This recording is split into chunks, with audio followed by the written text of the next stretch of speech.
Good morning, viewers from across the globe. Today is Tuesday, July 21st. The federal government has dismissed claims that President Bola Ahmed Tinubu's administration has borrowed close to 80 trillion naira within the first 3 years, describing the figures as exaggerated and a misrepresentation of debt data. And the football world is still celebrating. Spain returned home to a hero's welcome on Monday. The squad was received by King Philip VI at the Royal Palace, and the skies of Valencia lit up with an epic fireworks display as fans celebrated their team's historic victory. Let's dive in. I'm OjyOkpe, and this is what's trending.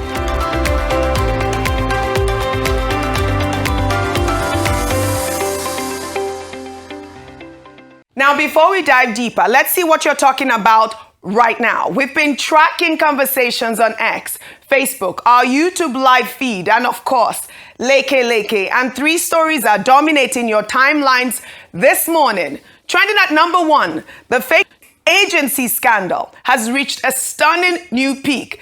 ICPC on Monday summoned and grilled the Chief of Staff to the President, Femi Gbajabiamila, over his alleged role in the Phantom Council controversy. Nigerians are reacting. Trending at number 2, former Rivers State Governor Rotimi Amaechi used the platform of the Abuja Igbo Festival to demand the removal of President Bola Ahmed Tinubu, describing it as the single best thing Nigerians can do for themselves. We have the details. And trending at number 3, a young Nigerian hepatologist, Taiwo Okikiola, is going viral after opening up about being called a witch and possessed for using social media to raise awareness about snake conservation. Nigerians cannot stop talking about her story. Now, here is where you come in. Join the conversation. Use the hashtag What's Trending with OjyOkpe. Comment on our live feed. And, of course, Leke. Tell me, which of these stories matters most to you? Because for the next hour, we're going into everything that has Nigeria and the rest of the world buzzing. But first, Vice President Kashim Shettima delivers a powerful and deeply personal speech at the ECOWAS summit, condemning xenophobia and revealing that his own scholarship allowances were deducted to fund liberation movement in Southern Africa. Let's watch. On apophobic attacks in South Africa, I wish to join Ghana in strongly condemning the apophobic attacks on its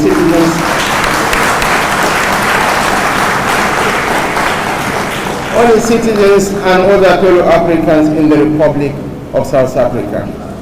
As already mentioned by His Excellency the President of Ghana, ECOWAS shall present this matter before the next meeting of the Authority of African Union to send a clear message that this type of intolerance is unacceptable.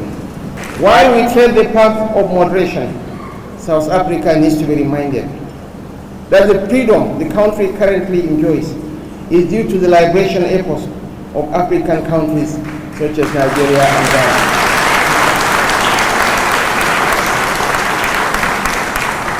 Deductions were made from our scholarship allowances to fund liberation movements in Southern Africa.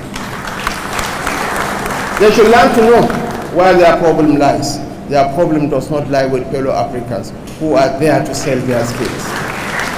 Nigerian government has evacuated our citizens in 7 batches and is prepared to engage more on this matter. Well, Shettima's words carry the full weight of personal experience, not just political rhetoric. He reminded African leaders that Nigeria bled for Southern Africa's freedom, financially and politically, only for those same nations to turn on Nigerian citizens decades later. Nigeria and Ghana are now pushing for Afrophobia to be placed on the agenda for the next African Union summit. And Shettima made Nigeria's position crystal clear at the ECOWAS summit that Africa must do better. Good morning, Dr. Abati. Good morning, Ayo. Good morning, Rufai. I mean, this xenophobic conversation is far from over.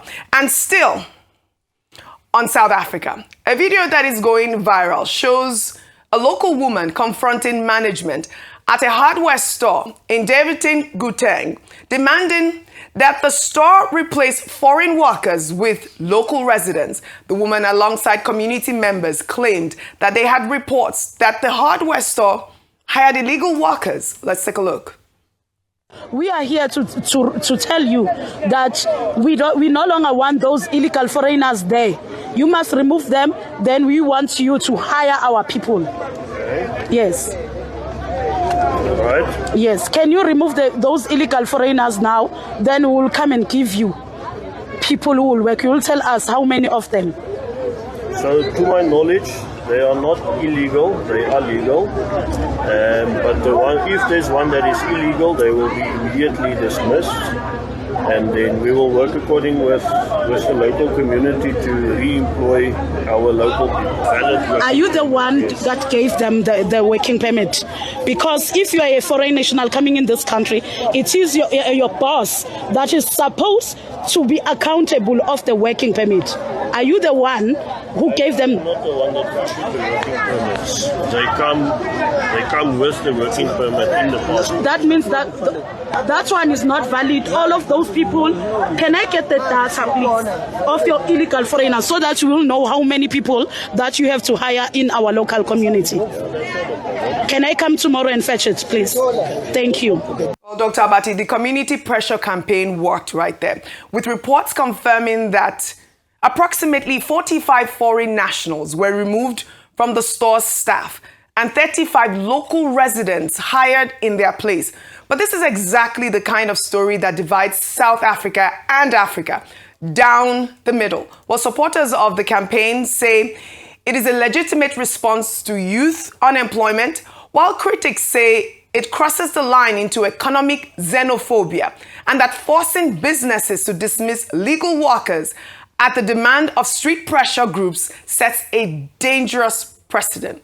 The campaign against foreign nationals in South Africa is truly far from over with this story. I mean, this woman was actually asking about illegal, in the guise, asking about illegal workers. But, you know, the campaign pushed against foreign workers to be removed from their store and replaced with local workers. And this is the sort of conversation that Vice President Shettima highlighted at the ECOWAS summit yesterday, that Nigerians did everything, even bringing his own personal experience into it, did everything to liberate Southern Africa. And this is what we get. Your thoughts?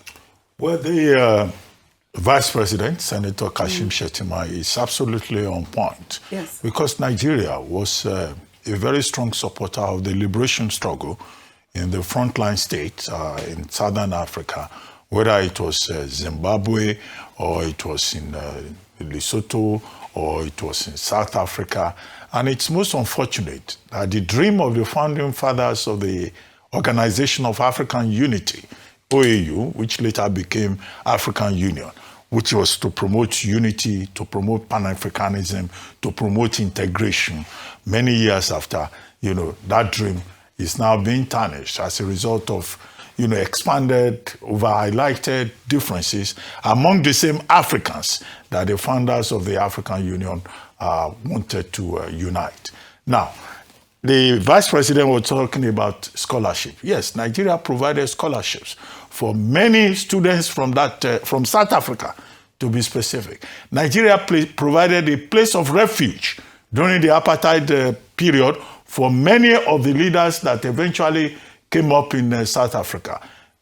Not just scholarship, even states gave students bursary and deducted from the bursary of students, as it was called then, and gave to the liberation struggle in Southern Africa. Nigerians contributed money, I think it was 1 naira at that time, and gave in support of the liberation struggle in Southern Africa. It is therefore unfortunate that today, in response to these statements by the Vice President of Nigeria, some South Africans will say, okay, if you supported us, because I took time to read some of those comments, so is that why we should come to our country illegally? Because maybe it's not only in Nigeria that they have made history an optional subject. I don't think they teach enough history, also in South Africa and in other parts of the country. Well, the South Africans may accuse other Africans of having a sense of entitlement. That, okay, you supported us, must you take over our country? But how do you draw the line between a foreigner and somebody who is an illegal immigrant? The Nigeria Diaspora Commission of Nigeria has always said, don't go to other people's country illegally. Even if you are there legally, obey the rules. But the problem in South Africa is that nobody is making any distinction between a foreigner or a legal migrant and whoever is illegal. They just don't want to see foreigners. Yes. That kind of insularity, that kind of island mentality is bound to be counterproductive at the end of the day, because it's not these foreigners that cause the problem of unemployment in South Africa. The challenge for the average South African should be for their government to address omissions in terms of public policy and in terms of governance. It is very convenient to blame the outsider. And the problem that they have not seen in South Africa is this kind of pressure that businesses are being subjected to, and then some kind of reverse discrimination among the people themselves. They are now turning against themselves.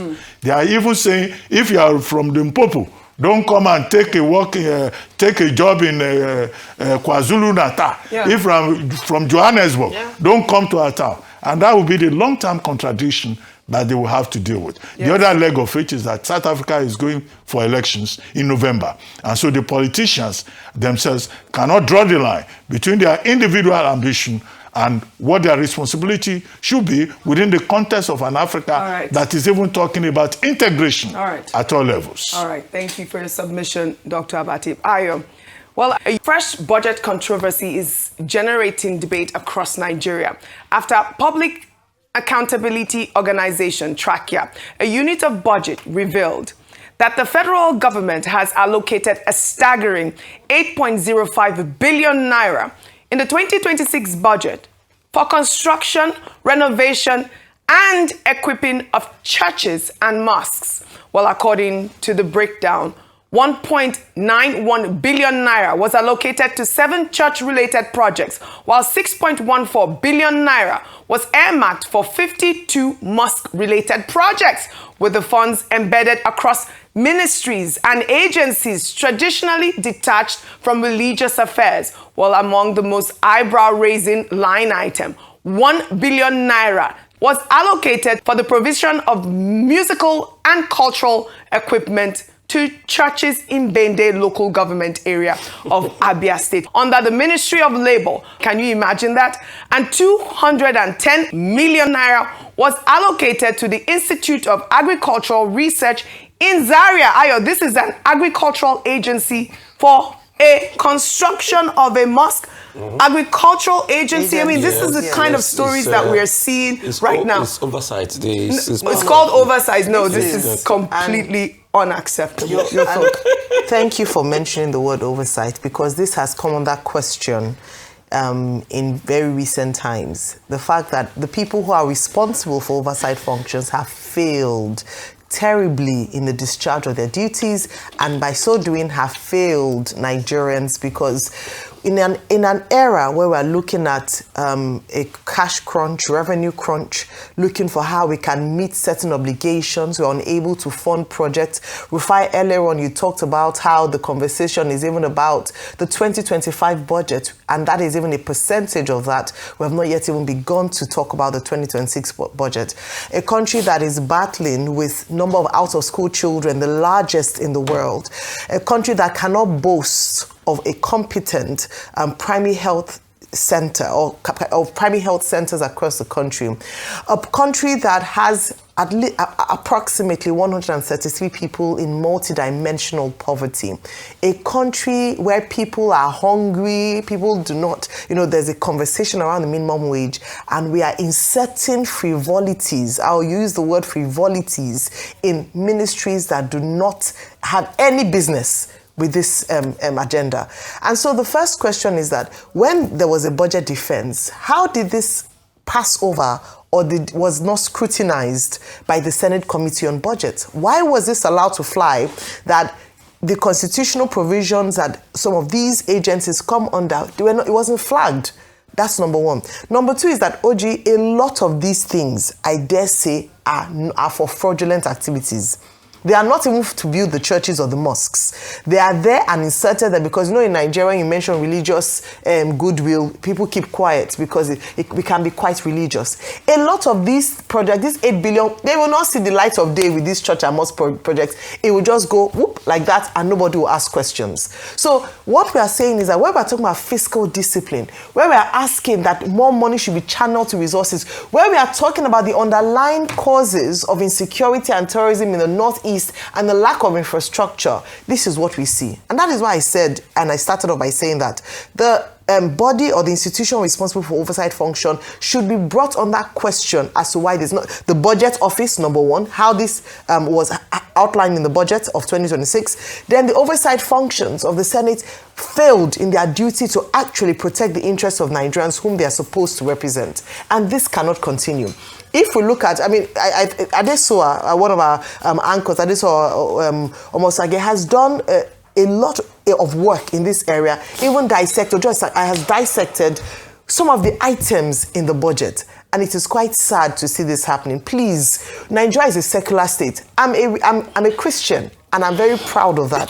And there are many people who are free based on the Constitution to for freedom of religion, but there are certain things that should not be our priority at this time. And part of that, I dare say, is funding of building churches, funding of building mosques. It does not in any way help in terms of our priority for what is important. We need to stop this. Can we even begin the conversation of even funding pilgrimage endeavors? We've talked about this at length, and this corruption must stop. It is corruption clear and simple. Stop. I was saying you want to say something, but I'll just quickly read up on what has been going. Like I said, that they had the budget for an agricultural agency for the construction of a mosque. I mean, these revelations come as Nigerians on social media are pointing out that the country's public libraries have virtually vanished. The Northern Christian Association has also waded in with Reverend Joseph John Hyap questioning the wide disparity between church and mosque allocation, saying that while government support for religious projects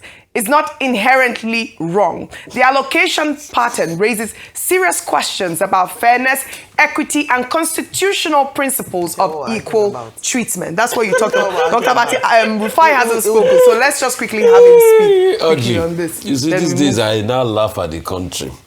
There is no way these lawmakers would tell me that they didn't know about this padding in this budget. Everything from these lawmakers have been fraud. Tax law, fraud. Budgets, fraud. Everything, fraud. They know.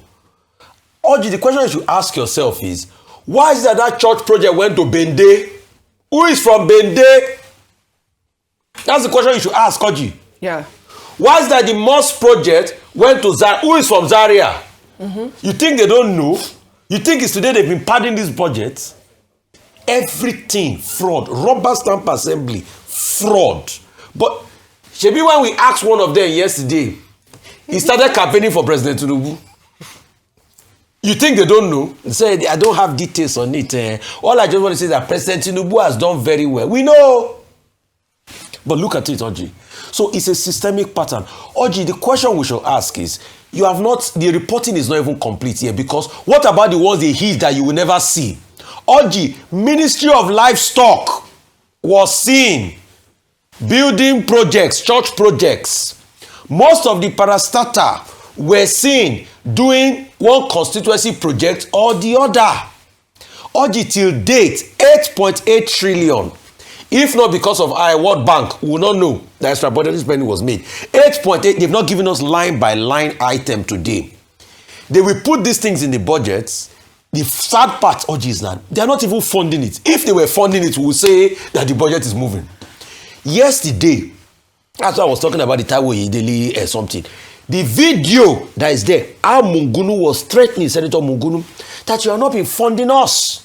2025, not funded. So they put this thing, they line it out, they take it out of our budget. This is the discrepancy that has been going on. There are many they have hidden there that you don't know. That's why I say the budget, fraud. Yeah. Anything that goes through them, fraud. What's it called? The tax law today, we don't even know the one to believe. Till today, the Senate said, we will look into the matter and investigation about the one they released and the one. Has the Senate giving you a report today? Has the House giving you a report today? So people representing the people. Oji, next year we'll talk about this issue again. You remember when we were talking about budget padding? Since the time of Jubrin, we were talking about budget padding. How many years is that? That's close to 5-10 years.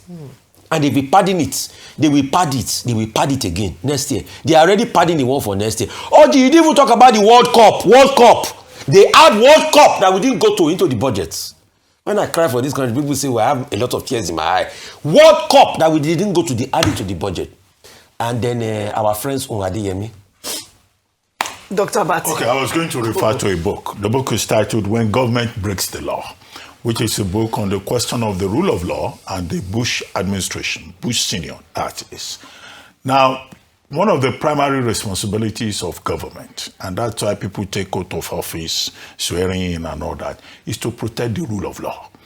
When the government itself that is supposed to uphold the rule of law breaks the law, then a tragedy has befallen the people. This is it. This is where we have found ourselves in Nigeria. Section 10 is a relevant section. It says in the 1999 Constitution that there should be no state religion adopted in the federation or any state or any part thereof.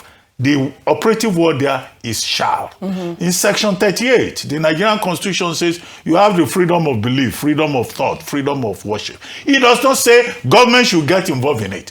Government had been removed from section 10. That this is a secular, non-partisan federation.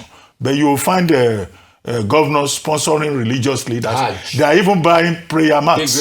Very soon, Catholics will say they want rosaries to be bought for them. All right. This is a situation where government breaks the law brazenly. Thank you all for your submission. Now to politics. Former Rivers State Governor and Minister of Transportation, Rotimi Amaechi, over the weekend, used the platform of the Abuja Igbo Festival to call for the removal of President Bola Ahmed Tinubu from power, describing it as the single best thing Nigerians can do for themselves. He also spoke on the Igbo identity. Let's take a look.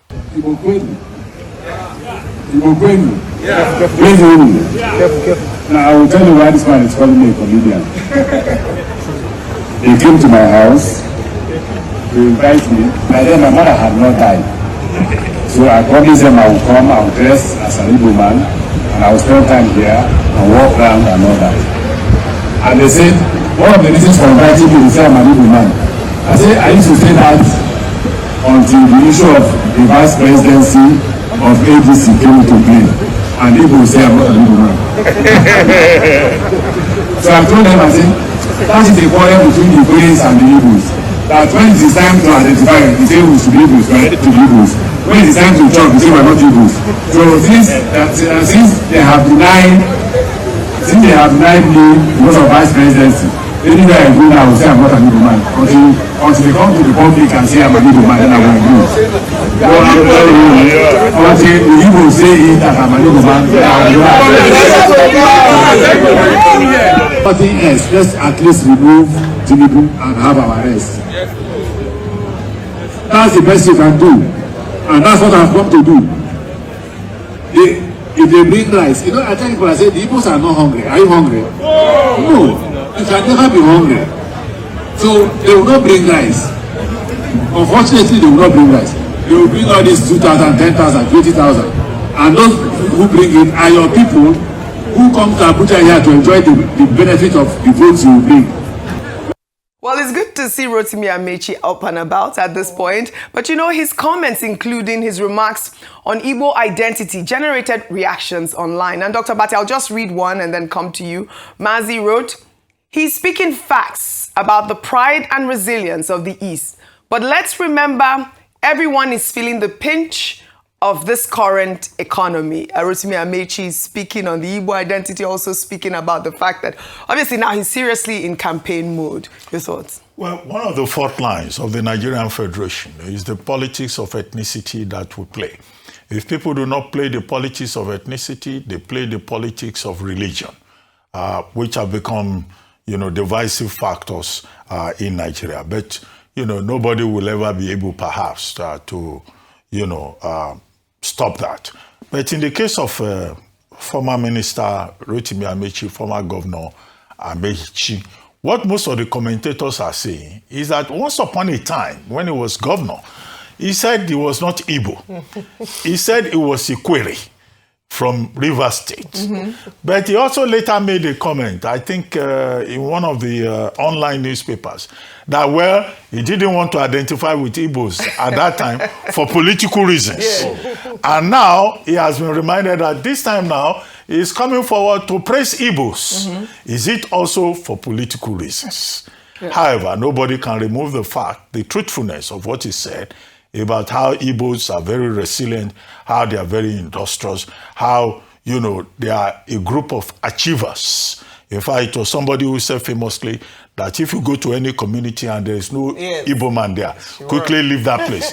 Because it means there is no enough industry or enterprise. And if you look at what Igbos have done since the Civil War, in terms of education, in terms of entrepreneurship, in terms of rebuilding their communities in spite of Nigeria, all of that is commendable. Absolutely. But what people are complaining about is what may look like the opportunistic tone of former minister. It's campaign season, but in that same video, he talked about so now he's Igbo. He's Igbo. And his middle name is Chibuke. Chibuke. That's what he said in this same video. He said that his wife is Igbo, that even his, I believe his daughter or son is married to an Anambra man, and that he also speaks Igbo. So nobody should say he's not Igbo. Chibuke. He's Yoruba. Rotimi.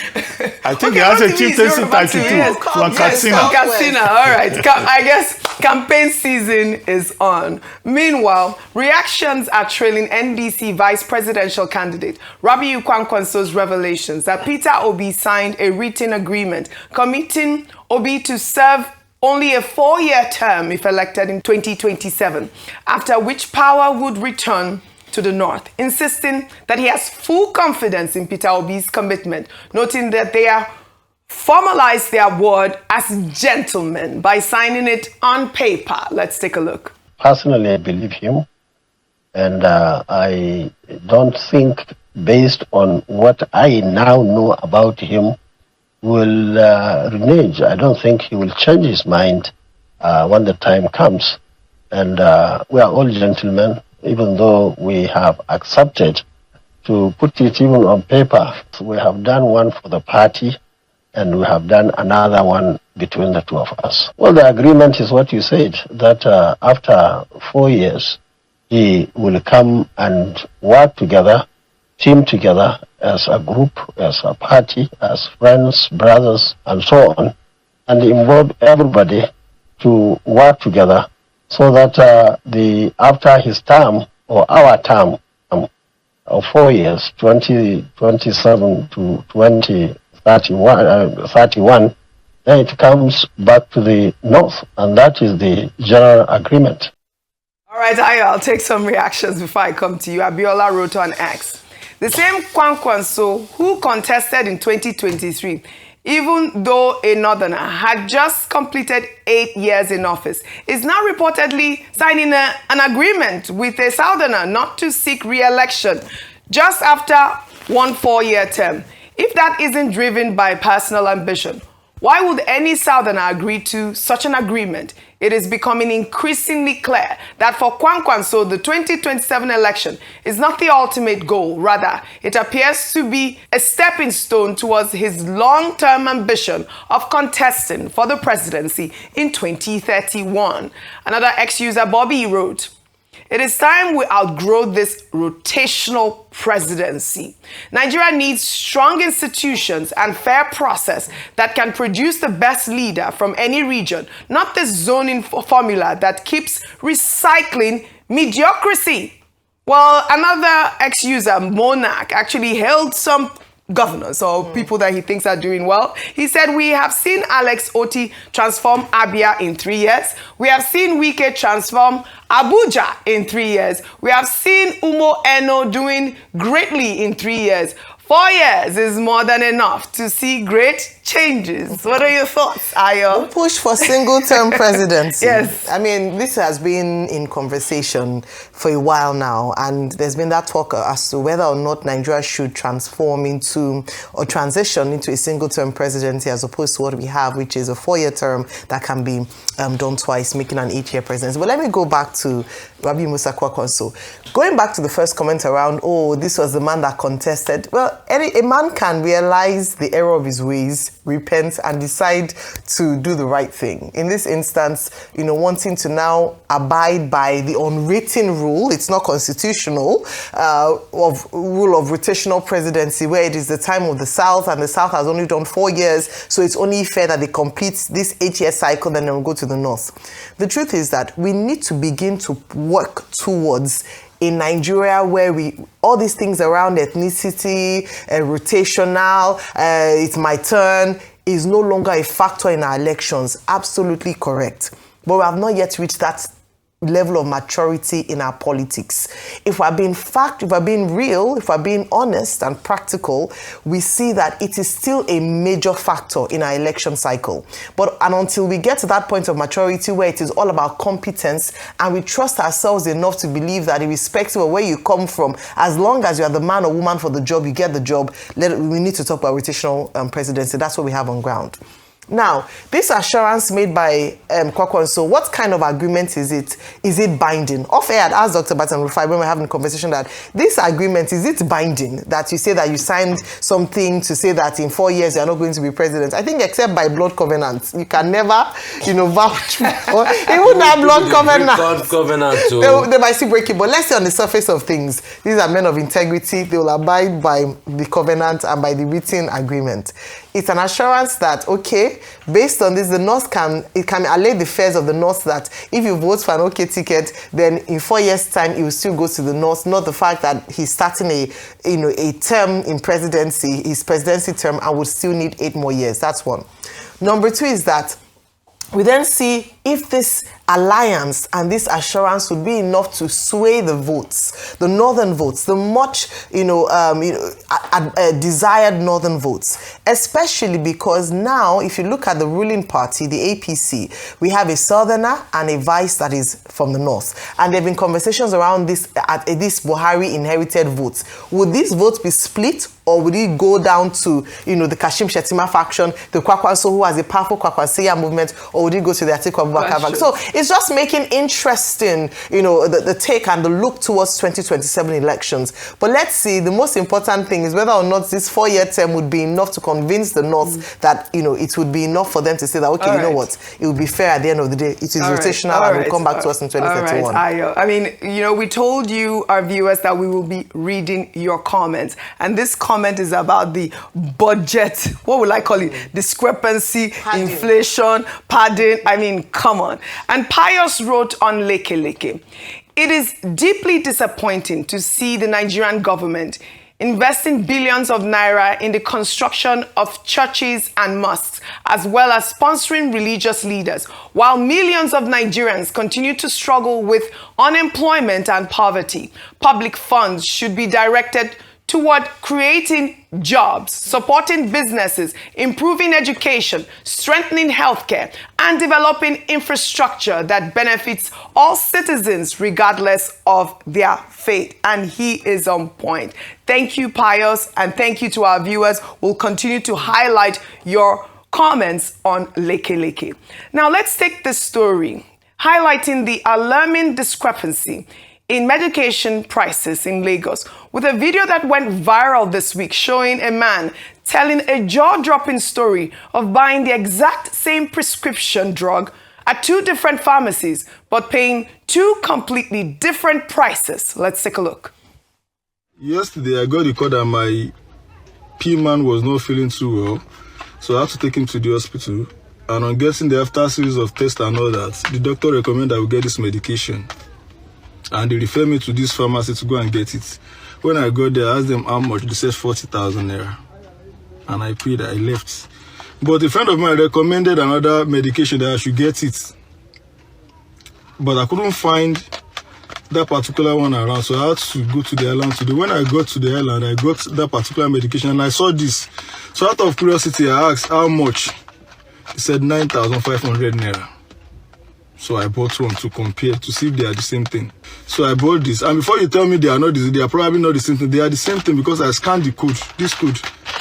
I scanned both of them and they are the same company. Even the serial numbers are the same thing. We should just pity ourselves. Every now and then you come online to come and blame the government for what they are not doing. What about the damages that we are doing? Let's stop all these things. These are just necessity. They are not luxury that you want to flaunt. I mean, Rufai, Nigerians online are saying this is not new. They have been experiencing it for years with no regulation, no price standardization, and no accountability. Health experts point out that pharmacy pricing in Nigeria varies based on procurement costs, location, and operating expenses. But this kind of markup on the same drug is not a location surcharge, it's exploitation. Meanwhile, the National Drug Law Enforcement Agency intercepted 1.63 million pills of tramadol concealed in specially fabricated secret compartments of 2 long-haul trailers. In a statement, the NDLEA revealed that the trailers were caught earlier this month heading to Kano from Togo. Well, here is a video showing officials breaking open one of those secret compartments in a truck. Let's take a look. Let's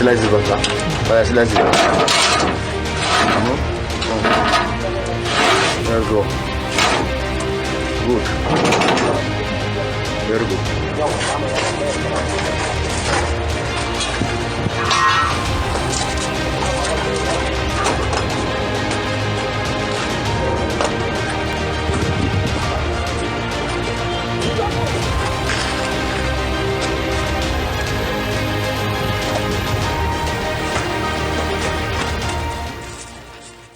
1.63 million pills. Now, a 22-year-old driver, Kabiru, was arrested on the spot.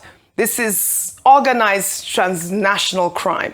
And this is exactly the kind of sustained intelligence-driven pressure we need from the NDLEA. Massive success there. But also, I'd like for you to tie in the story we took about this discrepancy in drug pricing. So, that video, as regards the discrepancy in drug price, is very easy to settle. So there's something called FCCPC. FCCPC. All right. I mean, my very good friend and brother, Babatunde Rukera, used to lead it before, but now it's been led by, what's his name now? Tujibelu. Yep. So all that person just needs to do is to file a complaint to FCCPC. I'm sure they will have seen it by now. Yes. But they can also provide more details as regards the pharmacies. So they just pay them a very nice visit. And I'm sure Mr. Tujibelu is very, he likes things like that. Very nice visit. He's just going to pay them a very good visit and tell them what's going on. Secondly, see, tramadol itself is not a bad drug. Sorry. Tramadol itself is not a bad drug.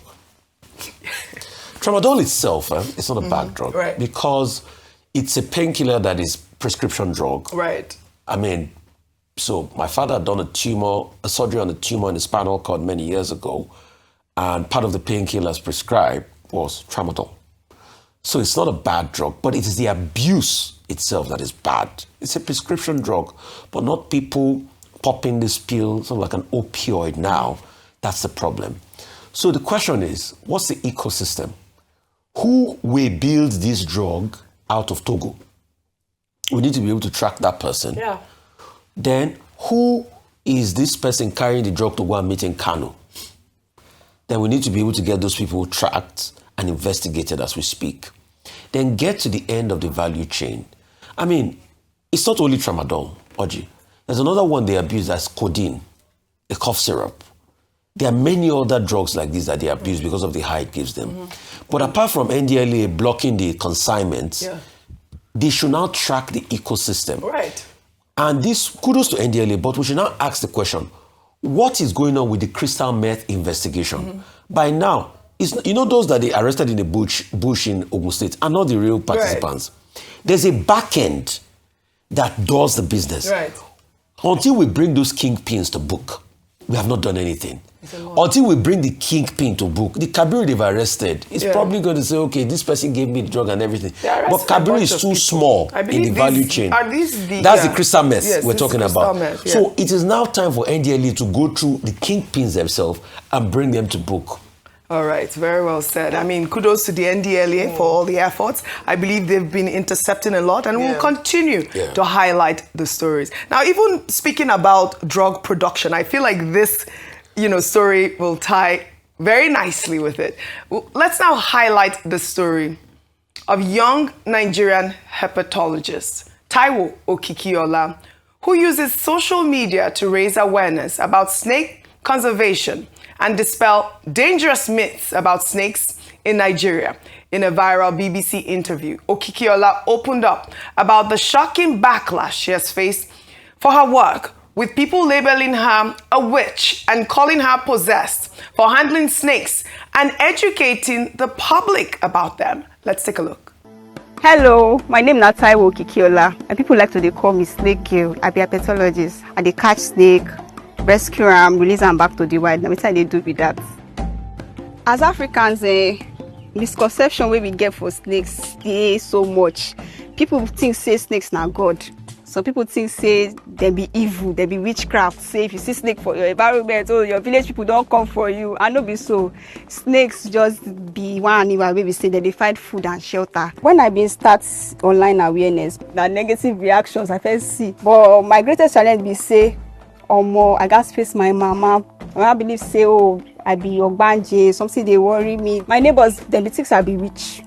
They come my house. But now people don't they get interest. They always ask me, say, when you post, I first want to give up, say, people don't like my content. But I got still push, say, I get purpose. Nigeria don't big pass make person they fight for snake bite. I want venture into production of anti-venom. Now where they go be that. For country like Nigeria, anti-venom suppose dey every primary care health centers, close by pharmacies, and also government hospital, not just private hospital.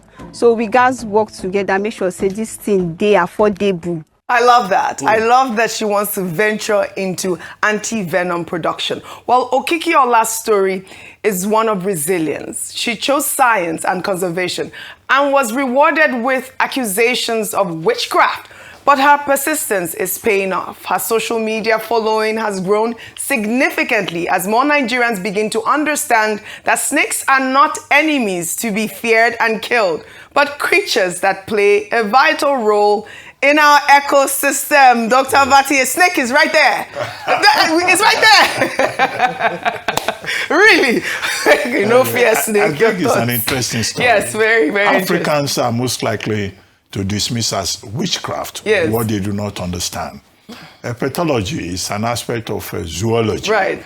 With, zoology, yes? Yeah, zoology. People who study animals, amphibians, and all that. But to the ordinary Nigerian who is calling her a witch doctor, it may just be simply out of, lack of knowledge about that particular field of study. But most Nigerians are uncomfortable with playing around with wild animals, whether the objective is to get into anti-venom production or whatever. Because what is wild is wild. Some of these snakes, I think it's a python. I'm still terrified of there's puppies. One they call a black mamba. Yes. There are other species of snakes that may not know that you are the person caring for it. So, people should just be careful. Way she's playing around with that serpentine object. Serpentine object. People should just be careful. I will not be found handling a snake. Whether you say it has no poison or not, no. I think it's just to be careful. But this is our own field of study. Correct. And we have had stories of people, training wild animals. Some people even play around with tigers, with lions, that will eventually harm them. Correct. We've seen those kinds of stories. Let the wild stay in the wild. Let them stay. Let us stay in our own. I like the anti-venom thing, but quickly I thought Pastor Bati was going to take us down to the history I thought so too. of why snakes have been seen and perceived in that manner since the days of Eve. He hasn't told us that story yet. And the temptation of the serpent. In Genesis. But I mean, truthfully, I wasn't going to say that if my mom is watching and I I know she watches. She'll Just be put cringing. a viewer's discretion. Yes, she would have switched off like immediately. Yes. But I mean, Dr. Bass is absolutely correct. It's a study of amphibians and snakes, herpetology, and it'd be great to see what she'll be able to do with this. I don't know how many Nigerian parents will want their children to be herpetologists, though. But it's good to see that, and not everything should be demonized, but things should be done with caution. Caution. Are you going to hang out with snakes? Fine. Oh, snakes. yes, I like that optimism. Aren't human There's beings? a snake right there. Aren't human beings snakes?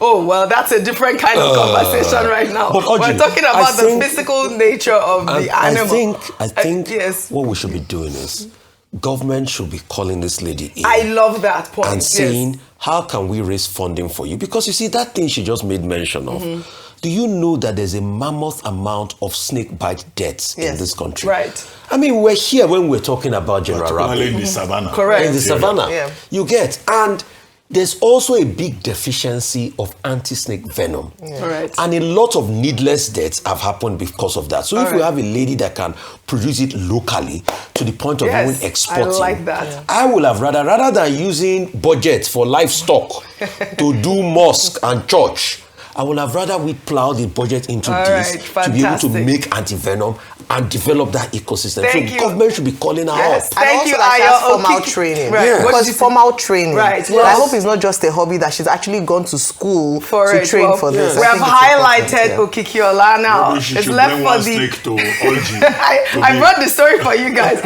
Now we have highlighted Okikiola. It's left for the federal government because, as we've said, we are lacking anti-venom in Nigeria, and this is such an inspiring story. Now, let's highlight some scenes from the World Cup that have gone viral. First, with this heartwarming moment between Spanish player Nico Williams showing moments after Spain secured victory. He was seen handing over his gold medal to his mother, Maria Williams. Let's take a look.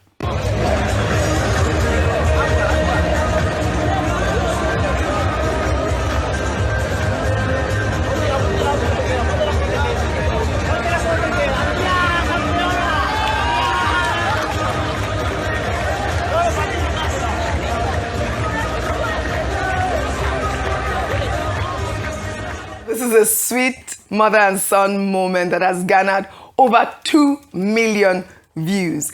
Well, another undeniable star of the 2026 World Cup was the 3-year-old younger brother of the star player Lamine Yamal, Kanye Lamal. The duo charmed fans throughout the tournament with their brotherly love, seen in a number of videos. Let's take a look.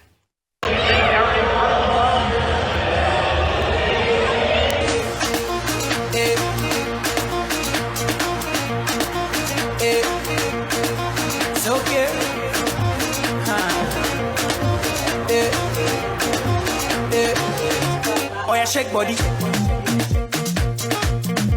Oh yeah, move body.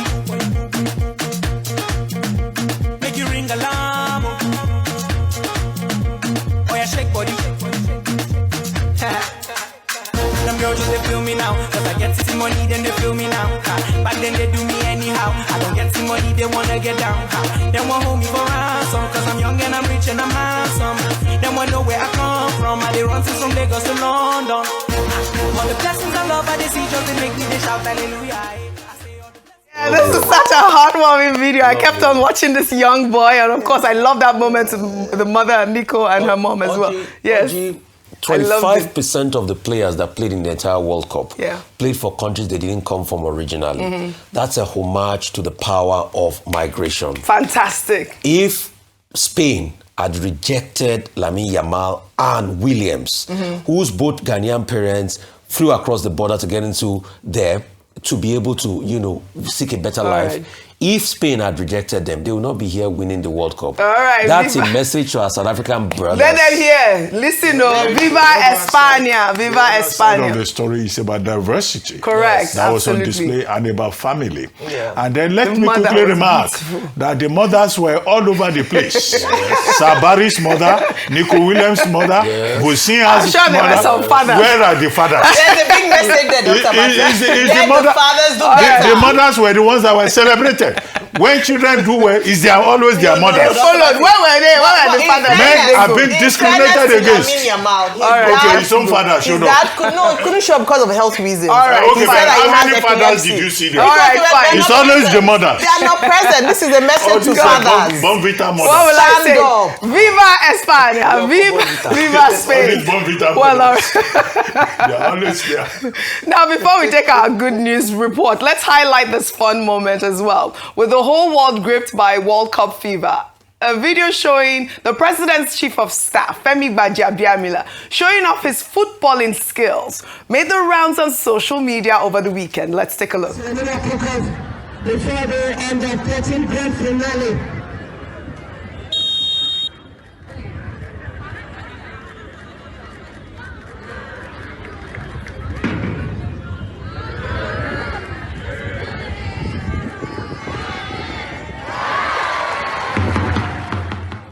Fantastic. Shall we now take our good news report? I didn't know that Femi Gbajabiamila could play like that. That was fantastic. We'll take our good news report will now. From Surulere. You will not know how to play football.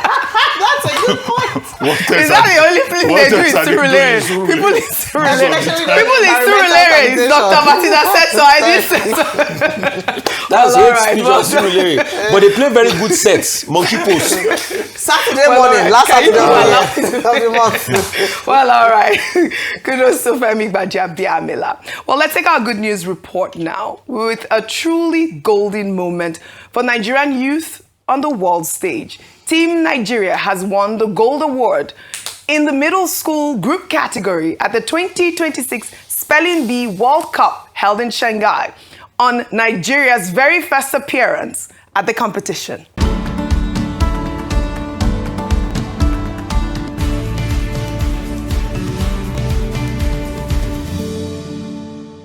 The Nigerian team qualified through the Nigeria Spelling Bee and the Africa Spelling Bee Championship in Harare, Zimbabwe in March of this year.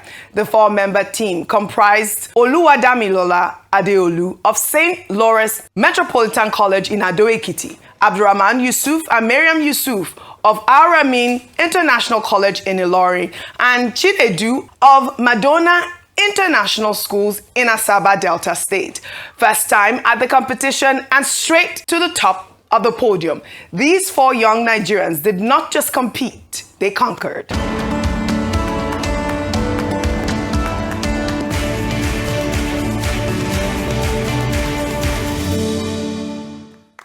Yay, Nigerian excellence!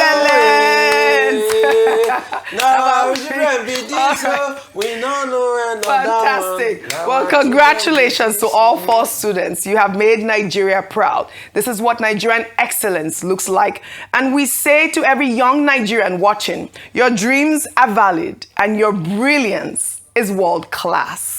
We'll take our final story now under entertainment, highlighting a day in the life of Afrobeats giant Burna Boy. The musician posted this clip on social media to show his preparation in the lead up to the World Cup's final halftime show. Let's take a look.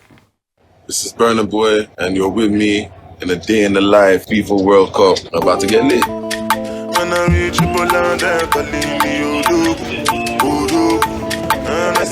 down for it, and nobody can stop you.